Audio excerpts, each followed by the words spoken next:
അപ്പൊ അളിയൻ കാര്യമൊന്നും അറിഞ്ഞില്ലേ? ഇല്ല. എന്നാൽ ഇനി ഞാനത് പറയാം, ആരും ഞെട്ടരുത്. എനിക്ക് വരുന്ന കമന്റ്സ് എന്ന് പറയുന്നത് ഇപ്പോഴും വന്നുകൊണ്ടിരിക്കുന്നത് എന്റെ എക്സ്പീരിയൻസ് ഷെയർ ചെയ്യാവുന്ന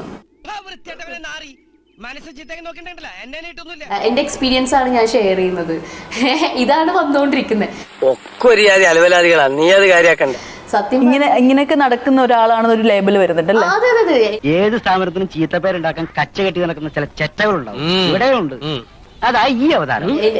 എനിക്ക് എക്സ്പീരിയൻസ് ഉണ്ടോ ഇല്ലേ ഇതിപ്പോ നോക്കണ്ട ആവശ്യം, ഇത് വന്ന് പറയില്ലല്ല നമുക്കുള്ളത്. അതെ, പറഞ്ഞോളൂ, ധൈര്യത്തിൽ പറഞ്ഞോളൂ. എന്ന് പറയുന്നത് ജസ്റ്റ് ഒരു തമ്മില് കാണും. ഒരു പെൺകുട്ടി വന്നിരുന്ന് പറയണത് എന്താണ് അതിന്റെ ഉള്ളിൽ പറയുന്നത് ഒന്നും ആരും നോക്കാറില്ല. നീ ഒറ്റ ഒരുത്തം കാരണം മാനവ മര്യാദക്ക് ജീവിക്കുന്ന എനിക്ക് മനസമാധാനത്തോടെ വഴി നടക്കാൻ പറ്റാണ്ടായി. എന്തിനാണ് ആളുകളെ കൊണ്ട് ഇങ്ങനെ പറയിപ്പിക്കണേ? അപ്പോൾ ഈ ഒരു സെക്സ് എന്നുള്ള വാക്ക് മാത്രം കോൺസെൻട്രേഷനിൽ ഫസ്റ്റ് വരുന്നത്. സെക്സ് എന്ന് പറയുമ്പോൾ ഇവരെ അറിവിൽ ആകെ ഇവർക്ക് ചിന്ത പോകുന്നത് എവിടം വരെ, ഓക്കെ എങ്ങനെ ഒരു ലൈംഗിക ബന്ധത്തിൽ ഏർപ്പെടാം. ഇത്ര കൃത്യമായിട്ട് എങ്ങനെ പറയാൻ കഴിഞ്ഞു?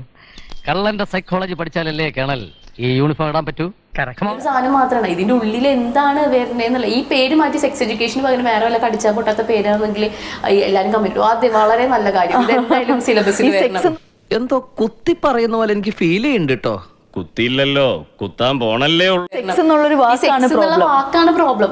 ഇത് പോയോ പിന്നെ വേറെ യാതൊരു പ്രശ്നവും വരാൻ പോണില്ല. ബാഹുലേ, നിങ്ങളോട് എനിക്കൊരു ദേഷ്യമില്ല. വിവരമില്ലായ്മ ഒരു കുറ്റമല്ലല്ലോ.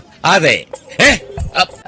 ഏറ്റവും കൂടുതൽ ഇതുപോലെ ഈ പറഞ്ഞ കമന്റ്സ് ഒക്കെ വരുമ്പോൾ ഏറ്റവും കൂടുതൽ ഹേർട്ടായിട്ട് തോന്നിയ ഏതെങ്കിലും കമന്റ് ഉണ്ട് ആദ്യമായിട്ടൊക്കെ വരുന്ന സമയത്ത്?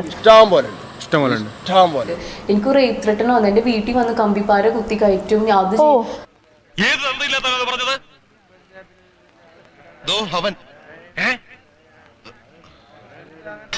അതിങ്ങനെ പച്ചക്ക് എഴുതിയിട്ടുണ്ട്. അതെനിക്ക് എങ്ങനെ വിവരിച്ച് എഴുതിയിട്ടുണ്ട്. ഇങ്ങനെ വന്ന് ഇങ്ങനെ ചെയ്യും ഇങ്ങനെ ചെയ്യുന്നു. നീ എങ്ങനെ പറഞ്ഞോടാ?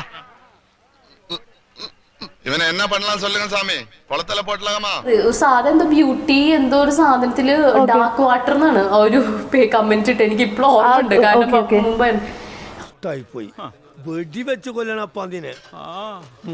അപ്പൊ എനിക്ക് ഞാൻ ആദ്യമായിട്ട് ഇത് എനിക്ക് പേടിയായി സംഭവം. ഇങ്ങനെ പ്രാന്തന്മാര് ചുറ്റിനുണ്ടല്ലോ. ഇവനൊക്കെ എന്ത് ചെയ്യണമെന്നറിയാവോ? വെടി വെച്ച് കൊല്ലണം. മാത്തച്ഛൻ എന്ത് പറയുന്നു? അതെ, അതാ ചെയ്യണ്ട.